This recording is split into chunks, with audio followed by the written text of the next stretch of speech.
All right, now we got some boogie woogie guitar. Oh yeah.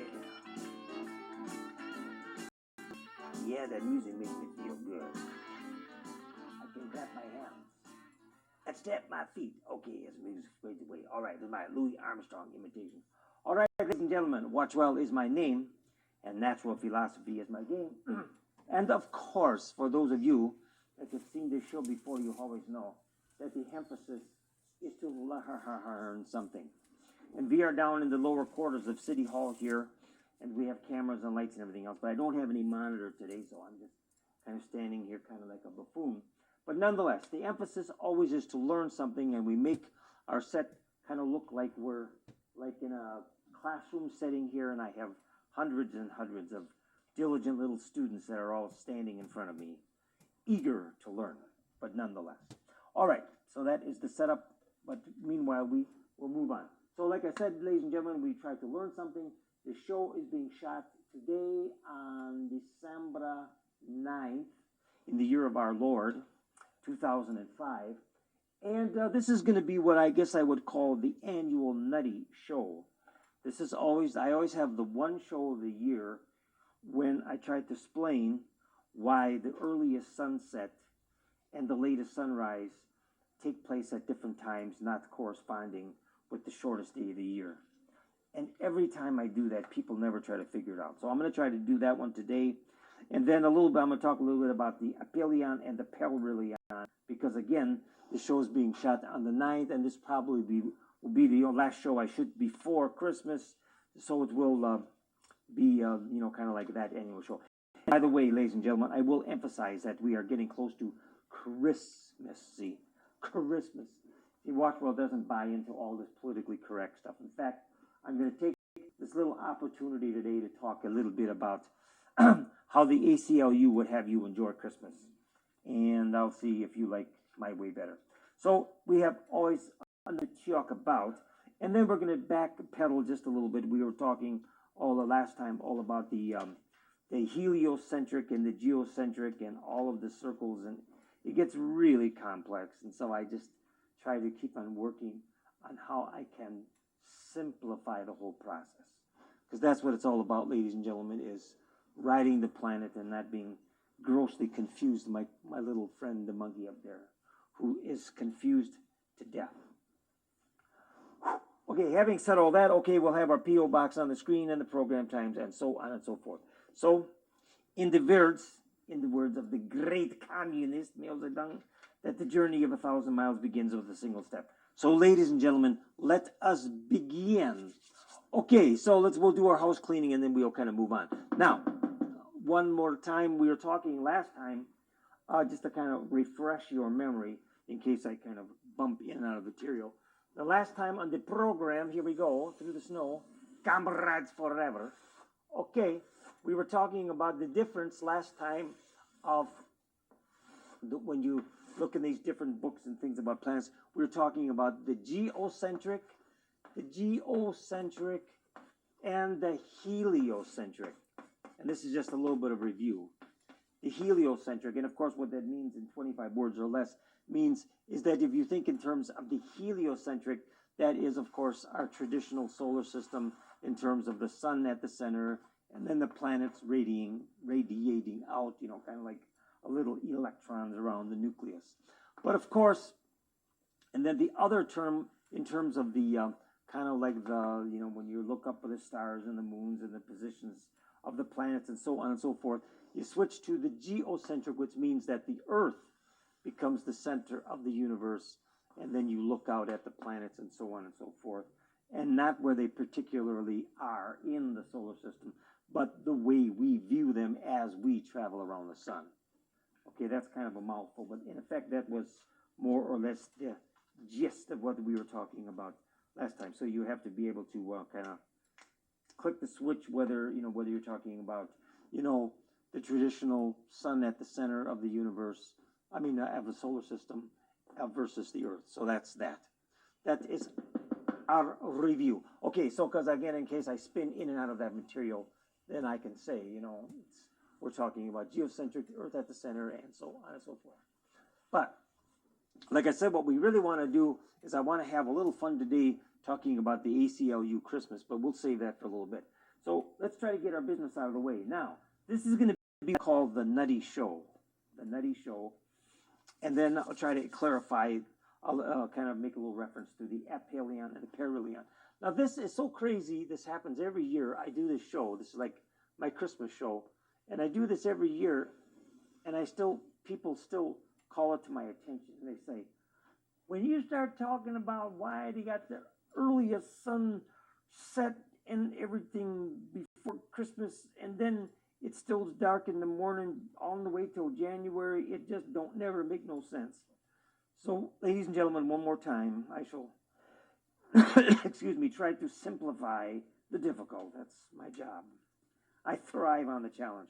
So here it is. Now, of course, what you have to have. Oh, by the way, remember, ladies and gentlemen, that, of course, the ongoing textbook for this program is the Ye Old Farmer's Almanac. And, if you have never seen the Watchwell show before, go and buy a new one. They come out every year in November. And get the 2006 version. It costs $5 or something like that. And then you can follow all the same stuff that I talk about. You know, all about the sunrises and the sunsets and the planet positions, and so on and so forth. But anyway, so here it is. So this is what I would call the kind of like my annual goofy show. So it turns out, like I said before, ladies and gentlemen, that this show is being shot on the 9th. So if you look up in the Ye Old Farmer's Almanac for December, it tells me that yesterday, now of course this is Boston, but nonetheless it's only an hour off. It's pretty close. So it gives the sunset yesterday at 4:11. Now that's rather interesting. Okay, 4:11 p.m. Or of course if you go by the 24-hour clock, and it's 16:10, which means that the sun is setting at 10 after 4. Now that's rather interesting. That means that it's like getting dark really in a hurry. Okay. And so the sun set yesterday, that was 12/8 of the year of our Lord. The sun was setting at 4:10 p.m. Now that's kind of interesting. Okay, we'll make a note of that. So we'll go, and so we'll say, okay, December 8th was the earliest sunset, because now it's telling me that already on the 9th, the sun sets at 4:12, which means we've added a minute. And then by the 20th, or let's say the 18th, the sun sets at 4:13, and by the 21st, which is the first day of winter, the sun is already setting at 4:15. Now that is interesting. So let's put these down real quick and see if we can make some sense. I explain this every year, and everyone still goes kind of nutty. So we're going to say 4:15. Okay. So the 21st becomes the first day of winter, or what you would call not the equinox, but the winter solstice.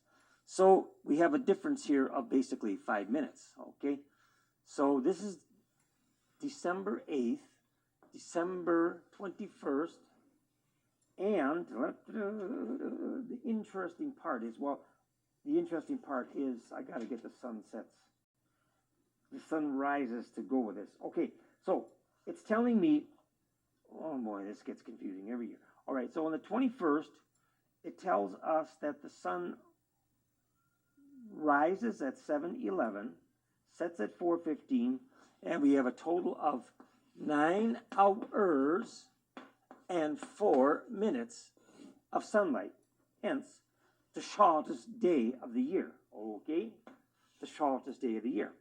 Now we go back to December 8th, which we just mentioned, and it tells us that the sun rises at 7 and sets at 4:11, but we have 9 hours and 11 minutes of sunlight. So clearly 4 is less than 11. So even though the day is 7 minutes longer than the shortest day of the year, the sunset is the earliest at 4:10. Now there's one more piece to the puzzle, and this is the stuff that people never get. Now there's one more piece to the puzzle, and that is the following. It turns out that we go into January, so we got to get past Christmas Eve. So that's the thing, you got to get past the first day of the year. So then you get into January, and now we want to find out what is the latest sunrise. And that also has an interesting fact. So it turns out that the latest sunrise is on January 5th. So we're going to go now to 1/5, and by then, of course, that'll be in the year of our Lord 2006.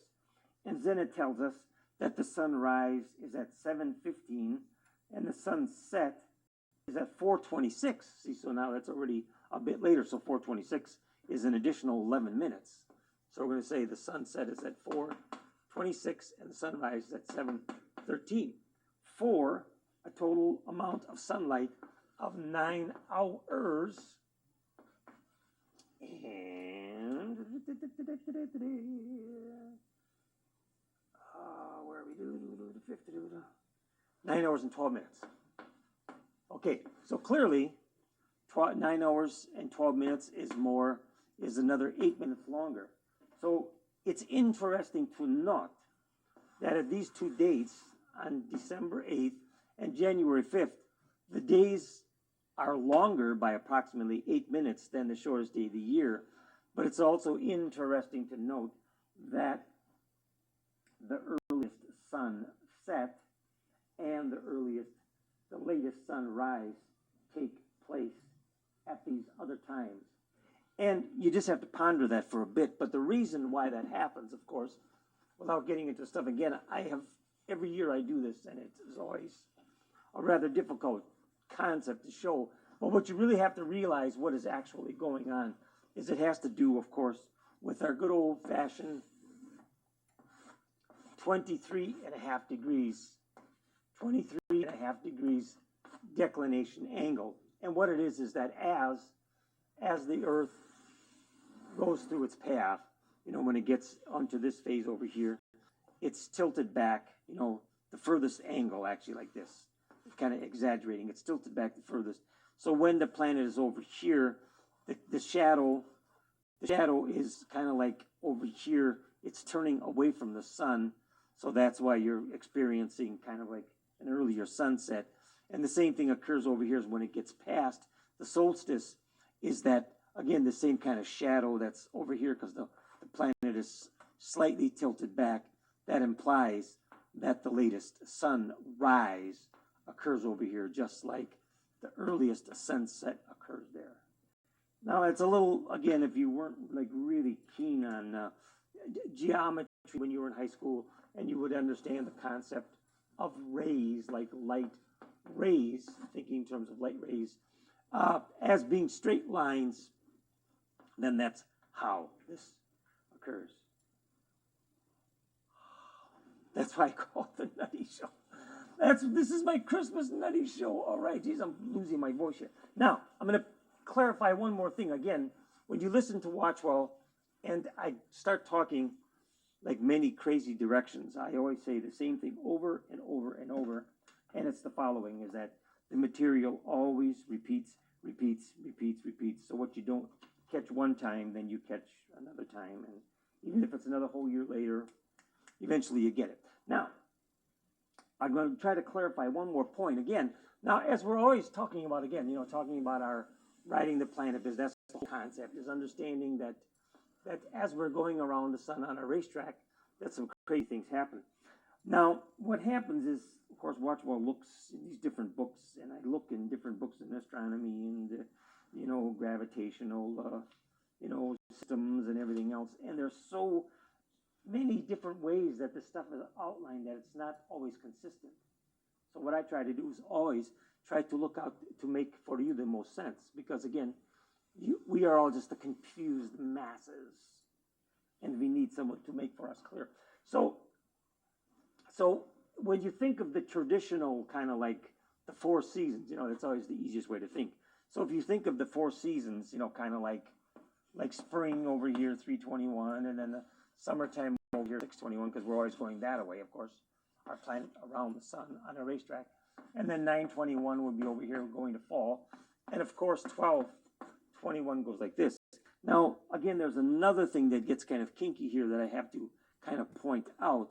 And so what I'm going to try to use is the concept of the aphelion and the perihelion to kind of clarify some things.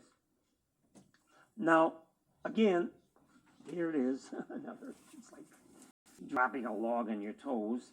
Something else that you have to ponder. Now, it turns out that, of course, there are two things that are going on again.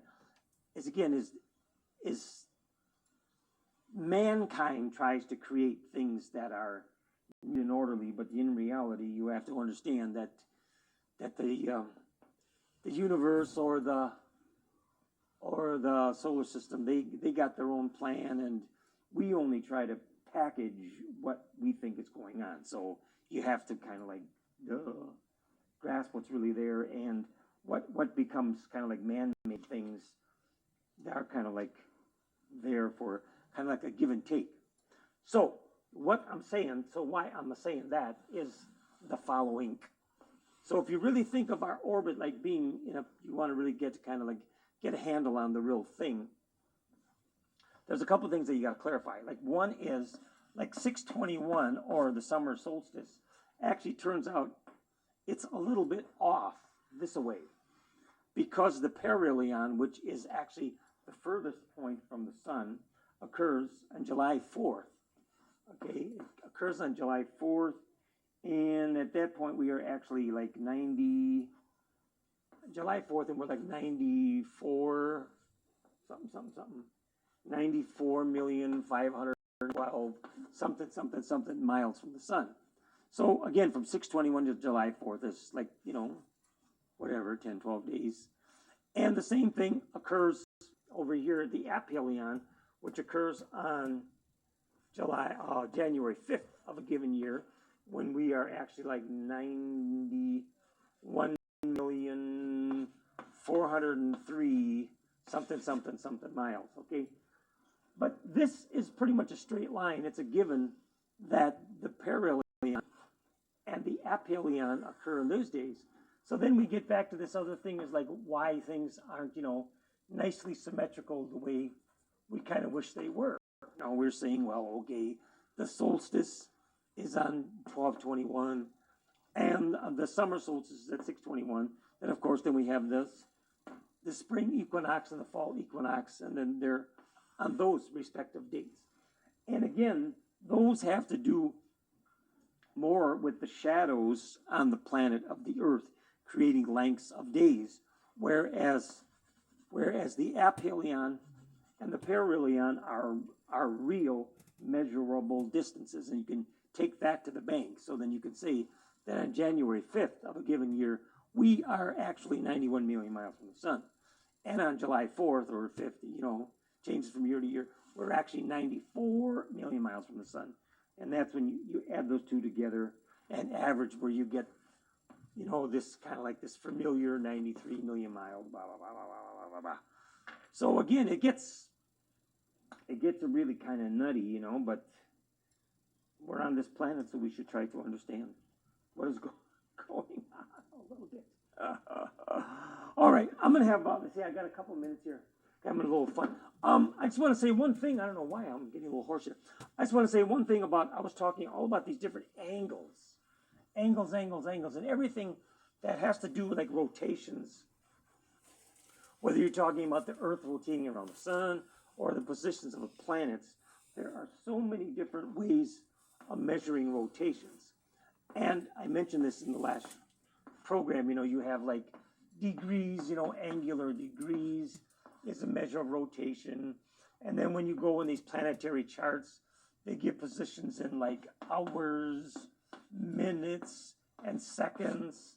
And then there's another form of measuring, called radians, that goes from 0 to 2 pi. And it gets really complicated, because it's like there are many languages and dialects that a person must be familiar with. So it gets really complicated. And I guess that's kind of like my job, is to try to simplify a few things for you in a general science show. I can't get into anything specific, because then you'd have to pay money like you go to a university. But what can I say? So let's see, I got a couple minutes left. Let me do a real quick kind of where are we segment, and then I'll have a little fun with the ACLU Merry Christmas concept. Okay, so here we are one more time. Let's quickly go into where we are. So now we're going to quickly jump into, remember what we said before? We're going to jump into what I said, the geocentric mode. And I said that this program, so that's going to put the Earth at the center, and I said that this program is being shot on the 9th. And that means, of course, that in December 9th, that means in terms of the planetary business, that means that basically our sun, the sun is kind of in the constellation of Scorpius out here, okay?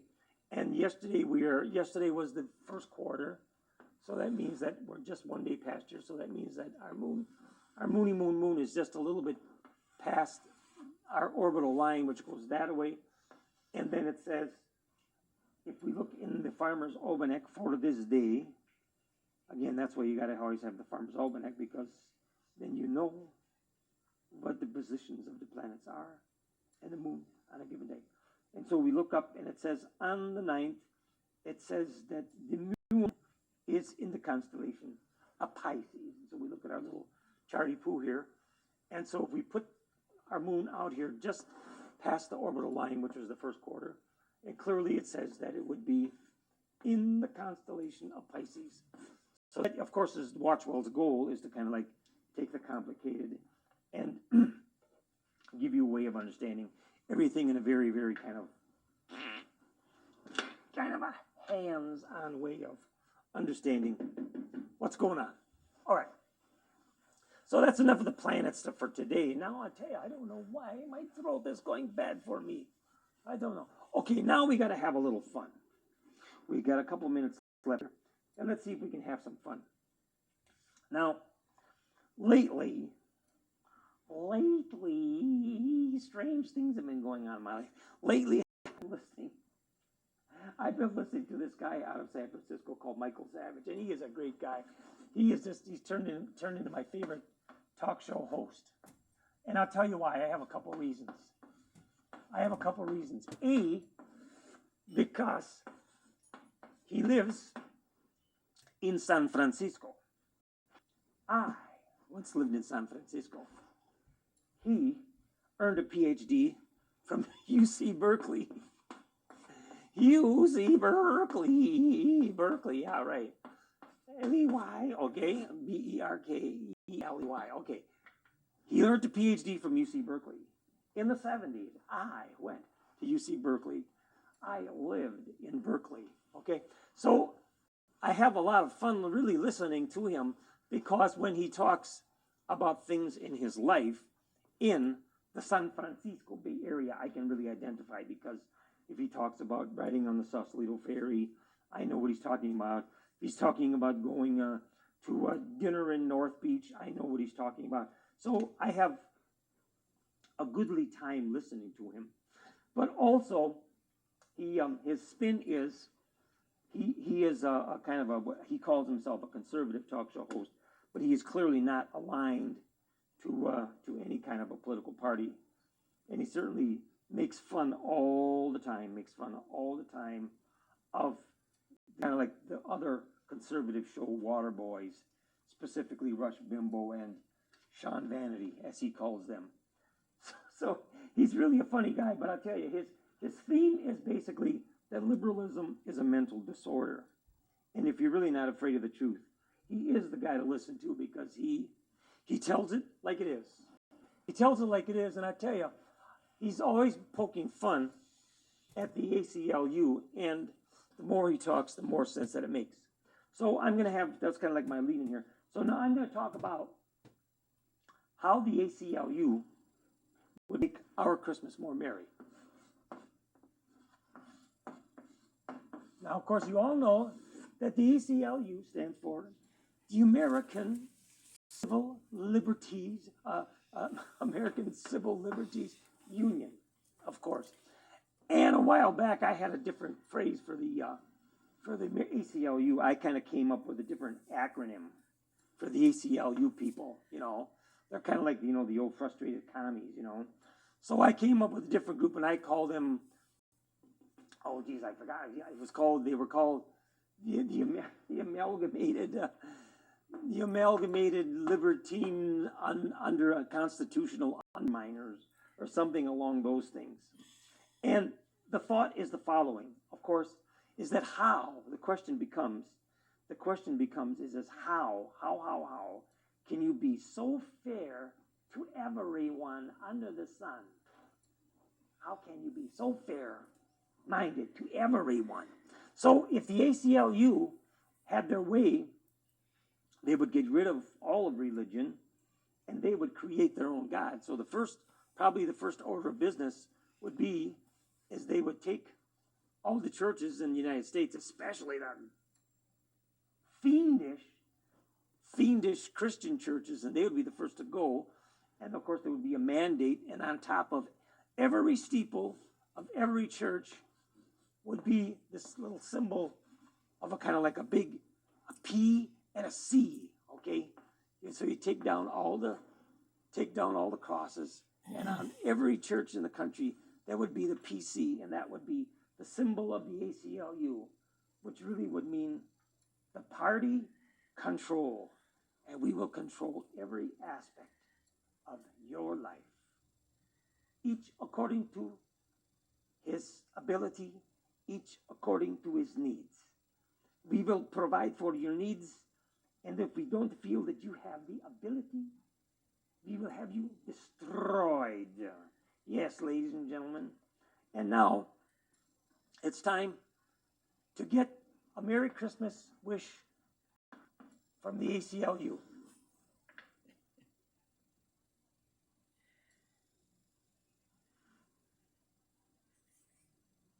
Did you hear it? No Christmas carols, no songs, no happiness, no wreaths, no trees, no presents. Thank you for the dead silence.